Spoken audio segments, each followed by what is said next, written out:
ಬಕ್ರೀದ್ ದಿವಸ ಅಂತ ಹೇಳಿದ್ರೆ ನಾವು ಆ ಹಬ್ಬದ ಸಂಭ್ರಮದಲ್ಲಿ ಇರ್ತೇವೆ ಹೊರತು ಬೇರೆ ಯಾವುದೇ ನಮ್ಮ ಇತರ ಕೆಲಸ ಚಟುವಟಿಕೆಗಳು ಹೋಗುವುದು ಕಮ್ಮಿ. ಆದರೆ ನಮ್ಮ ಶೇಖಮಲೆ ಜಮಾತ್ ವತಿಯಿಂದ ಎಸ್ ಪಿ ಬಶೀರ್ ಅವರೊಂದು ಮಾತನ್ನ ಹೇಳಿದ್ರು, ಹೀಗೆ ನಮ್ಮ ವೈದ್ಯರಿಗೆ ಒಂದು ಸಹಾಯಧನವನ್ನು ಹಸ್ತಾಂತರಿಗೆ ನೀವು ಬರಬೇಕು ಅಂತ ಹೇಳಿ ಅಂತ. ಹಾಗೆ ನಾನು ಹೇಳಿದೆ, ನೀವೆಲ್ಲ ಇದ್ದೀರಲ್ಲ ಸಾಕಲ್ಲ ಅಂತ. ಆಗ ಅವ್ರು ಹೇಳಿದ್ರು, ಇದು ನಾವು ನಿಮ್ಮನ್ನು ನ್ಯೂಸ್ ಮಾಡ್ಲಿಕ್ಕೆ ವರದಿ ಮಾಡ್ಲಿಕ್ಕೆಲ್ಲ ಖಂಡಿತವಾಗಿಯೂ ಅವರಿಗೆ ಒಂದು ನಮ್ಮ ವೈದ್ಯರಿಗೆ ಅವರಿಗಿರುವಂಥ ಸೇವೆ ನೀವು ನಮ್ಮ ಜೊತೆ ಇರಬೇಕು ಅಂತ ಹೇಳಿದರು. ಹಾಗಾಗಿ ಇವತ್ತು ಬಕ್ರೀದ್ ಆದರೂ ಪರವಾಗಿಲ್ಲ, ಇಂಥ ಒಂದು ಮಾನವೀಯ ಕಾರ್ಯಕ್ರಮಕ್ಕೆ ನಾವು ಹೋಗದಿದ್ರೆ ಬಹುಶಃ ಅದು ತಪ್ಪಾಗ್ತದೆ ಅಂತ ಹೇಳಿ ನಾನು ಕೂಡ ಈ ಒಂದು ಕಾರ್ಯಕ್ರಮದಲ್ಲಿ ಸೇರಿಕೊಂಡಿದ್ದೇನೆ. ವಿಶೇಷವಾಗಿ ಈ ಬಕ್ರೀದ್ ಸಂದರ್ಭದಲ್ಲಿ ಏನು ಬಕ್ರೀದ್ನ ಸಂದೇಶ ಏನಿದೆ, ತ್ಯಾಗ ಮತ್ತೆ ಈ ಸಮಾನತೆ ಏನಿದೆ, ಅದನ್ನ ಬಹುಶಃ ಶೇಖಮಲೆ ಜಮಾತ್ ಅವರು 100ಕ್ಕೆ 100 ಪಾಲಿಸಿ ಬಹುಶಃ ಈ ಒಂದು ಜಾತಿ ಧರ್ಮ ಎಲ್ಲ ಗೋಡೆಯನ್ನ ಬಿಟ್ಟು ನಮ್ಮ ವೈದ್ಯರು ಅವರು ಕೂಡ ಮನುಷ್ಯರು, ನಮ್ಮ ಸಹೋದರರು ಎಂಬ ರೀತಿಯಲ್ಲಿ ಖಂಡಿತವಾಗಿ ಅವರಿಗೆ ಒಂದು ಸಹಾಯ ಹಸ್ತವನ್ನು ನೀಡಿದ್ದಾರೆ. ಜೊತೆಗೆ ಅವರಿಗೆ ಮಸೀದಿಯಲ್ಲಿ ವಿಶೇಷ ಪ್ರಾರ್ಥನೆಯನ್ನು ಮಾಡಿದ್ದಾರೆ. ಅದರ ಜೊತೆಗೆ ಈ ಒಂದು ನಮ್ಮ ಊರಿನಲ್ಲಿ ಸೇವೆ ಸಲ್ಲಿಸುವ ವೈದ್ಯರ ಬಗ್ಗೆ ಆ ಜಮಾತ್ನವರು ಮಾಡಿರುವಂತಹ ಒಂದು ಕಾಳಜಿ ಖಂಡಿತವಾಗಿಯೂ ಅದಕ್ಕೆ ಬೆಲೆ ಕಟ್ಟಲಿಕ್ಕೆ ಸಾಧ್ಯ ಇಲ್ಲ. ವಿಶೇಷವಾಗಿ ಇಂತಹ ಈ ಒಂದು ಸೌಹಾರ್ದ ಸಂದೇಶಗಳು, ಸೌಹಾರ್ದ ಪರಂಪರೆಗಳು ಎಲ್ಲ ಕಡೆ ಇದು ಪಸರಿಸಲಿ. ಜೊತೆಗೆ ಯಾವುದೇ ನಮ್ಮೊಳಗಿನಂತಹ ಯಾವುದೇ ಜಾತಿ ಧರ್ಮ ಅಂತರವನ್ನ ಬಿಟ್ಟು ನಾವೆಲ್ಲರೂ ಸಹೋದರರು ಎಂಬ ರೀತಿಯಲ್ಲಿ ಖಂಡಿತವಾಗಿ ಇದೊಂದು ಇಡೀ ಈ ಶೇಖಮಲೆ ಜಮಾತ್ನವರ ಈ ಕಾರ್ಯ ಬಹುಶಃ ಇದು ಕೇವಲ ಒಂದು ಊರಿಗೆಲ್ಲ ಇಡೀ ದೇಶಕ್ಕೆ ಮಾದರಿಯಿಂದ ನಾನು ಹೇಳ್ತಾ, ನಮ್ಮ ಪ್ರೀತಿಯ ವೈದ್ಯರಾದ ವಿಘ್ನೇಶ್ವರ್ ಭಟ್ ಅವರು ಶೀಘ್ರದಲ್ಲೇ ಸಂಪೂರ್ಣವಾಗಿ ಗುಣಮುಖರಾಗುವ ಮುಖಾಂತರ ಅವರ ಆ ಒಂದು ಸೇವೆ ಇನ್ನಷ್ಟು ವರ್ಷಗಳ ಕಾಲ ನಮ್ಮ ಸಮಾಜಕ್ಕೆ ಸಿಗುತ್ತಾಗ್ಲಿ ಅಂತ ಹೇಳ್ತಾ ನಾನು ಒಂದು ಅವಕಾಶಕ್ಕಾಗಿ ವಂದಿಸ್ತಾ ಇದ್ದೀನಿ. ನಮ್ಮ ಈ ಒಂದು ಬಕ್ರೀದ್ ದಿನದ ಈ ಒಂದು ಸಂತೋಷದ ಸಡಗರದ ಸಂದರ್ಭದಲ್ಲಿ ಒಂದು ಅನಿರೀಕ್ಷಿತವಾಗಿ ನಾವಿಲ್ಲಿ ಒಟ್ಟು ಸೇರಿದ್ದೇವೆ. ನಮ್ಗೆಲ್ರಿಗೂ ಕೂಡ ತಿಳಿದಿರುವಂತೆ ನಮ್ಮ ಊರಿನಲ್ಲಿ ಕುಂಬ್ರದಲ್ಲಿ ಕಳೆದ ಹಲವಾರು ವರ್ಷಗಳಿಂದ ಒಬ್ಬ ಜನಾನುರಾಗಿ ವೈದ್ಯರಾಗಿ ಸೇವೆ ಸಲ್ಲಿಸುತ್ತಿದ್ದಂಥ ಮಾನ್ಯ ವಿಘ್ನೇಶ್ವರ್ ಭಟ್ ಸರ್ ಕಳೆದ ಒಂದು ತಿಂಗಳಿಂದ ನಾವೆಲ್ಲರೂ ನೋಡ್ತಾ ಇದ್ದೇವೆ. ವೈದ್ಯರು ಆಗಿ ಚಿಕಿತ್ಸೆ ಮಾಡ್ತಿದ್ದಂಥ ಒಬ್ಬರು ವೈದ್ಯರು ಸ್ವತಃ ಅನಾರೋಗ್ಯಕ್ಕೆ ಪೀಡಾಗಿ ಅವರು ತುಂಬ ಸಂಕಷ್ಟದಲ್ಲಿರುವಂಥ ಒಂದು ಪರಿಸ್ಥಿತಿಯನ್ನು ನಾವೆಲ್ಲರೂ ಕೂಡ ತಿಳಿದಿದ್ದೇವೆ. ಈ ಒಂದು ವಿಚಾರ ನಮಗೆ ಗೊತ್ತಾದಾಗ ನಾವು ಬಹಳಷ್ಟು ಬೇಸರಗೊಂಡಿದ್ದೇವೆ. ಯಾಕಂತ ಹೇಳಿದ್ರೆ ಬಹುಶಃ ವಿಘ್ನೇಶ್ವರ ಭಟ್ರವಲ್ಲಿಗೆ ನಮ್ಮ ಈ ಊರಿನ ನಾನಾ ಕಡೆಯಿಂದ ವಿಶೇಷವಾಗಿ ಬಡವರು ಬಂದು ಅವರಲ್ಲಿ ಚಿಕಿತ್ಸೆ ಪಡೆದು ಹೋಗ್ತಾ ಇದ್ರು. ಅಂತ ಒಬ್ಬ ಜನಾನುರಾಗಿ ವೈದ್ಯರು ಸ್ವತಃ ಅವರೇ ಈ ರೀತಿ ಒಳಗಾದಾಗ ನಾವು ತುಂಬಾ ಆಘಾತಗೊಂಡಿದ್ದೆವು. ಅವರು ಒಂದು ಸಮಯದಲ್ಲಿ ವೈದ್ಯರಾಗಿದ್ರೂ ಕೂಡ ಅವರ ಆರ್ಥಿಕ ಪರಿಸ್ಥಿತಿ ತುಂಬಾ ಸಂಕಷ್ಟದಲ್ಲಿ ಇದ್ದಾರೆ ಅಂತ ನಮಗೆ ತಿಳಿದಾಗ ಮತ್ತಷ್ಟು ಬೇಸರವಾಯಿತು. ಈ ವೈದ್ಯರಿಗೆ, ನಮಗಾಗಿ ಚಿಕಿತ್ಸೆ ಮಾಡಿದಂತಹ ವೈದ್ಯರಿಗೆ, ಯಾಕಂತ ಹೇಳಿದ್ರೆ ಈ ವೈದ್ಯರ ಬಗ್ಗೆ ಪ್ರತಿಯೊಬ್ಬರಿಗೂ ಕೂಡ ಹೇಳಲಿಕ್ಕಿರಬಹುದು, ವೈಯಕ್ತಿಕವಾಗಿ ಪ್ರತಿಯೊಬ್ಬರಿಗೂ ಕೂಡ ಒಂದೊಂದು ವಿಚಾರಗಳನ್ನು ಹೇಳಲಿಕ್ಕಿರಬಹುದು. ಒಂದು ಸಣ್ಣ ವಿಚಾರವನ್ನು ನನ್ನ ವೈಯಕ್ತಿಗಾಗಿ ನಾನು ಹೇಳ್ತಾ ಇದ್ದೇನೆ. ಯಾಕಂತ ಹೇಳಿದ್ರೆ ನನ್ನ ಅಜ್ಜಿ 100 ವರ್ಷ ಬಾಳಿದವರು. ಒಂದು ಸಂದರ್ಭದಲ್ಲಿ ಅಜ್ಜಿಗೆ ಕೆಲವು ಸಂದರ್ಭದಲ್ಲಿ ಸೀರಿಯಸ್ ಆದಾಗ ನಮಗೆ ಪುತ್ತೂರಿಗೆ ಹೋಗ್ಲಿಕ್ಕೆ ಆಗ್ತಾ ಇರಲಿಲ್ಲ ರಾತ್ರಿ ಸಮಯದಲ್ಲಿ.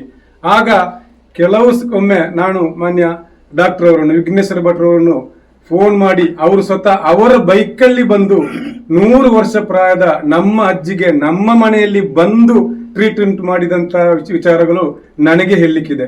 ಖಂಡಿತವಾಗಿಯೂ ಇದು ಮರೆಯುವಂತ ವಿಚಾರವಲ್ಲ. ನಿಮ್ಗೆಲ್ರಿಗೂ ಕೂಡ ಪ್ರತಿಯೊಬ್ಬರಿಗೂ ಕೂಡ ಕೆಲವೊಂದು ವಿಚಾರಗಳು ಅವರ ಬಗ್ಗೆ ಹೇಳಲಿಕ್ಕಿರಬಹುದು. ಆದರೆ ಈ ಸಂದರ್ಭದಲ್ಲಿ ಸ್ವತಃ ಅವರೇ ಅನಾರೋಗ್ಯಕ್ಕೆ ಪೀಡಾಗಿ ಇರುವಂತ ಈ ಸಂದರ್ಭದಲ್ಲಿ ನಾವು ನಮ್ಮಿಂದ ಏನು ಮಾಡಬಹುದು ಅಂತ ನಾವು ಆಲೋಚನೆ ಮಾಡುವಾಗ ನಮಗೆ ತೋರಿದ್ದು, ನಾವು ನಮ್ಮ ಶೇಖಮಲೆ ಜಮಾತ್ನಲ್ಲಿ, ಶೇಖಮಲೆ ಮಸೀದಿಯಲ್ಲಿ ಇದನ್ನು ಹೇಳಿ ಜನರಿಗೆ ಮನದಟ್ಟು ಮಾಡಿ ನಮ್ಮಿಂದಾದ ಸಹಾಯ ಮಾಡುವ ಅಂತ ನಮಗೆ ತೋಚಿದ್ದು. ಆ ನಿಟ್ಟಿನಲ್ಲಿ ಕಳೆದ ಶುಕ್ರವಾರ ನಾವು ಮಸೀದಿಯಲ್ಲಿ ಈ ವಿಚಾರವನ್ನು ಅತ್ಯಂತ ಬೇಸರದಿಂದ ನಮ್ಮ ಜಮಾತಿನ ಸದಸ್ಯರು ನಾವು ಹೇಳಿದಾಗ ಆ ಸಂದರ್ಭದಲ್ಲಿ ಅವರಿಗಾಗಿ ಸಹಾಯ ಹಸ್ತ ಹರಿದು ಬಂತು. ನೀವೆಲ್ಲರೂ ಕೂಡ ನೋಡಿರ್ಬೋದು ಇವತ್ತಿನ ಪರಿಸ್ಥಿತಿ ಹೇಗಿದೆ. ಆದ್ರೂ ಕೂಡ ನಮಗೆ ನಮ್ಮೆಲ್ಲರಿರುವಂತಹ ಒಂದು ಬಾಂಧವ್ಯ, ನಮ್ಮ ಧರ್ಮ ನಮಗೆ ಏನು ಕಲಿಸಿಕೊಟ್ಟಿದೆಯೋ, ನಿನ್ನ ಧರ್ಮ ಜಾತಿ ಮತ ಅದಕ್ಕೆಲ್ಲಕ್ಕಿಂತಲೂ ಮಿಗಿಲಾಗಿ ಮಾನವೀಯತೆಯಲ್ಲಿ ನೀನು ನೋಡಬೇಕು, ಮಾನವೀಯ ಗುಣಗಳನ್ನು ನೀನು ಬೆಳೆಸಿಕೊಳ್ಬೇಕು.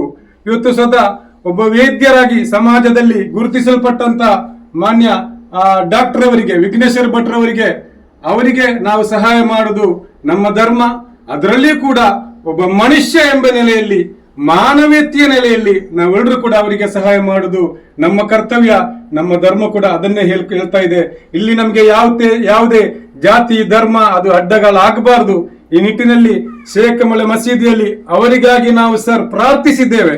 ಒಂದು ಶುಕ್ರವಾರ ಅವರ ಆರೋಗ್ಯಕ್ಕಾಗಿ ಶೀಘ್ರವಾಗಿ ಅವರ ಚೇತರಿಕೆ ಹೊಂದಿ ಬರಲಿಕ್ಕಾಗಿ ನಾವು ಪ್ರಾರ್ಥಿಸಿದ್ದೇವೆ ಮಾತ್ರವಲ್ಲ, ನಮ್ಮಿಂದ ಆಗುವಂತಹ ಒಂದು ಸಣ್ಣ ಮೊತ್ತವನ್ನು ಅವರಿಗೆ ನಾವು ಸಂಗ್ರಹ ಮಾಡಿದ್ದೇವೆ.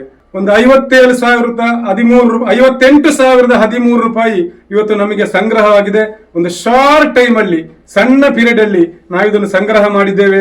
ಅದನ್ನು ನಾವು ಇವರಿಗೆ ಹಸ್ತಾಂತರ ಮಾಡ್ತಾ ಇದ್ದೇವೆ. ಲಕ್ಷಗಟ್ಟಲೆ ಖರ್ಚು ಮಾಡುವಂತಹ ಒಂದು ವಿಚಾರದಲ್ಲಿ ಈ ಒಂದು 58,000 ದೊಡ್ಡ ಮೊತ್ತ ಖಂಡಿತ ಅಲ್ಲ. ಆದ್ರೆ ನಮಗೆ ಶಾರ್ಟ್ ಟೈಮ್ ಸಿಕ್ಕಿದ ಕಾರಣ ನಾವು ಈ ಒಂದು ಸಂಗ್ರಹವನ್ನು ಮಾಡಿದ್ದೇವೆ. ಖಂಡಿತವಾಗಿಯೂ ಇದು ಅವರ ಒಂದು ಟ್ರೀಟ್ಮೆಂಟ್ಗೆ, ಅವರ ಚಿಕಿತ್ಸೆಗೆ ಒಂದು ಉಪಕಾರಿ ಆಗಲಿ, ಒಂದು ಮಾನವೀಯತೆಯ ಸಂದೇಶ. ನಾವೆಲ್ಲರೂ ಕೂಡ ಆ ದೇವರ ಸೃಷ್ಟಿಗಳು, ಯಾರಲ್ಲಿಯೂ ಪರಸ್ಪರ ಭೇದ ಭಾವ ಜಾತಿ ಧರ್ಮ ಅದು ಅಡ್ಡ ಆಗ್ಲೇಬಾರದು. ಈ ಒಂದು ನಿಟ್ಟಿನಲ್ಲಿ ನಮ್ಮ ಒಂದು ಸಹಾಯ ಹಸ್ತವನ್ನು ಶೇಖಮಲೆ ಮುಹಿಯುದ್ದೀನ್ ಜಮಾತ್ ಕಮಿಟಿ ವತಿಯಿಂದ, ಶೇಖಮಲೆ ಮಸೀದಿ ವತಿಯಿಂದ 58,013 ರೂಪಾಯಿ ಸಂಗ್ರಹ ಏನಾಗಿದೆ ಅದನ್ನು ಇವತ್ತು ನಮ್ಮ ಪೆರುನಾಳ್ ಹಬ್ಬದ ಈ ಒಂದು ಸಂತೋಷದ ಸಡಗರದಲ್ಲಿ ಒಂದು ಆತ್ಮೀಯತೆಯ ಬೇಸಿಗೆಯೊಂದಿಗೆ ನಾವು ವಿಘ್ನೇಶ್ವರ ಭಟ್ ಅವರಿಗೆ ನಾವು ಹಸ್ತಾಂತರ ಮಾಡಲಿದ್ದೇವೆ. ಈ ಒಂದು ಸಂದರ್ಭದಲ್ಲಿ ನಮ್ಮ ಜಮಾತಿನ ಅಧ್ಯಕ್ಷರಾದಂತ SM ಸುಲೇಮಾನ್ ಹಾಜಿ ನಮ್ಮೊಂದಿಗಿದ್ದಾರೆ. ಅದೇ ರೀತಿ ಜಮಾತಿನ ಜೊತೆ ಕಾರ್ಯದರ್ಶಿ ಆಗಿರುವಂತ ಇಕ್ಬಾಲ್ ಹುಸೇನ್ ಅವರು ನಮ್ಮೊಂದಿಗಿದ್ದಾರೆ. ಎಲ್ಲರೊಂದಿಗೆ ಬೆರೆಯುವಂತ 2 ಪತ್ರಕರ್ತರು ನಮ್ಮೊಂದಿಗೆ, ಸಿದ್ದೀಕ್ ಕುಂಬ್ರಾ ಮತ್ತು ಯೂಸುಫ್ ರೆಂಜಲಾಡಿ. ನಾವೆಲ್ಲರೂ ಕೂಡ ತಿಳಿದಿರುವಂತಹ 2 ವ್ಯಕ್ತಿತ್ವಗಳು. ಕಾರ್ಯಚಟುವಟಿಕೆ ಇರಬಹುದು, ಮೊನ್ನೆ ಸಿದ್ದೀಕ್ ಮತ್ತು ಯೂಸುಫ್ ರೆಂಜಲಾಡಿ ಇವರು ಕೂಡ ನಮ್ಮೊಂದಿಗೆ ಇವತ್ತು ಈ ಒಂದು ಸಂದರ್ಭದಲ್ಲಿ ಇದ್ದಾರೆ. ನಿಮ್ಮೆಲ್ಲರ ಉಪಸ್ಥಿತಿಯಲ್ಲಿ ಜಮಾತ್ ವತಿಯಿಂದ 58,013 ರೂಪಾಯಿ ಸಂಗ್ರಹ ಮಾಡಿದ್ದೇವೆ. ಅದನ್ನು ವಿಘ್ನೇಶ್ವರ ಭಟ್ ರವರಿಗೆ ಹಸ್ತಾಂತರ ಮಾಡಲಿದ್ದಾರೆ. ದೇವರು ಶ್ರೀ ವಿಘ್ನೇಶ್ವರ ಭಟ್ ಸರ್ ಅವರಿಗೆ ಶೀಘ್ರವಾಗಿ ಗುಣಮುಖವಾಗಿ ಬಂದು ಅದೇ ಕುಂಬ್ರದಲ್ಲಿ, ಅದೇ ಅಮೃತ ಕ್ಲಿನಿಕ್ನಲ್ಲಿ ಇನ್ನಷ್ಟು ದೀರ್ಘಕಾಲ ಜನರಿಗೆ ಸೇವೆ ಮಾಡುವಂತ ಒಂದು ಅವಕಾಶ ಕಲ್ಪಿಸಿಕೊಡ್ಲಿ ಅಂತ ಈ ಸಂದರ್ಭದಲ್ಲಿ ನಮ್ಮೆಲ್ಲರ ಪರವಾಗಿ ನಾವು ಪ್ರಾರ್ಥಿಸುತ್ತಾ ಇದ್ದೇವೆ. ದೇವರು ಅದಕ್ಕೆ ಅನುಗ್ರಹಿಸಲಿ. ಶೀಘ್ರ ಮುಖವಾಗಿ ಗುಣವಾಗಿ ಬಂದು ಮತ್ತೆ ಕುಂಬ್ರದಲ್ಲಿ ನೀವು ನಿಮ್ಮ ಸೇವೆಯನ್ನು ಮುಂದುವರಿಸುವಂತ ಒಂದು ವ್ಯವಸ್ಥೆ, ಒಂದು ಅವಕಾಶ ದೇವರು ನಮಗೆ ಅನುಗ್ರಹಿಸಲಿ. ಆ ಒಂದು ಅವಕಾಶವನ್ನು ನಮಗೂ ಕೂಡ ಅನುಗ್ರಹಿಸಲಿ ಅಂತ ಈ ಸಂದರ್ಭದಲ್ಲಿ ಪ್ರಾರ್ಥಿಸುತ್ತಾ, ಇವತ್ತಿನ ನಮ್ಮ ಬಕ್ರೀದ್ ಹಬ್ಬದ ಶುಭ ಸಂದರ್ಭದಲ್ಲಿ ಎಲ್ಲರಿಗೂ ಶುಭಾಶಯಗಳನ್ನು ಹೇಳ್ತೇನೆ. ಹಾಗೆ ನನಗೆ ಸಹಾಯ ಮಾಡಿದಂಥ ಎಲ್ಲರಿಗೂ ದೇವರು ಒಳ್ಳೆಯದು ಮಾಡಲಿ. ಎಲ್ಲರಿಗೂ ಧನ್ಯವಾದಗಳು.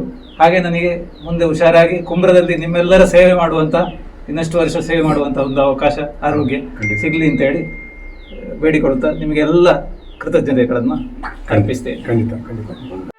ಸುದ್ದಿ ಚಾನಲ್, ಕ್ಷಣ ಕ್ಷಣದ ಸುದ್ದಿಗಾಗಿ. ಅತ್ತೆ, ಇದು ನನ್ನ ಬರ್ಡೇ ಗಿಫ್ಟ್. ಇದೆಲ್ಲ ಜೀವನದಲ್ಲಿ ನನಗೋಸ್ಕರ ತಗೊಂಡ್ಬಂದಿದ್ದಾರೆ. ನಿನ್ ಮೇಲೆ ತುಂಬಾ ಚೆನ್ನಾಗಿ ಕಾಣುತ್ತೆ. ಇದು ತುಂಬಾ ಚೆನ್ನಾಗಿದೆ ಅಲ್ವಾ? ತುಂಬಾ ಚೆನ್ನಾಗಿದೆ.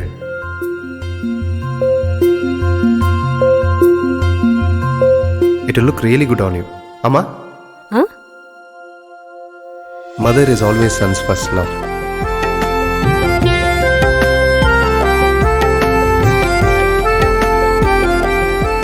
ಪ್ರತಿ ಪೀಳಿಗೆಯ ಪ್ರೀತಿಯ ಮಳಿಗೆ GL ಆಚಾರ್ಯ ಜುವೆಲ್ಲರ್ಸ್.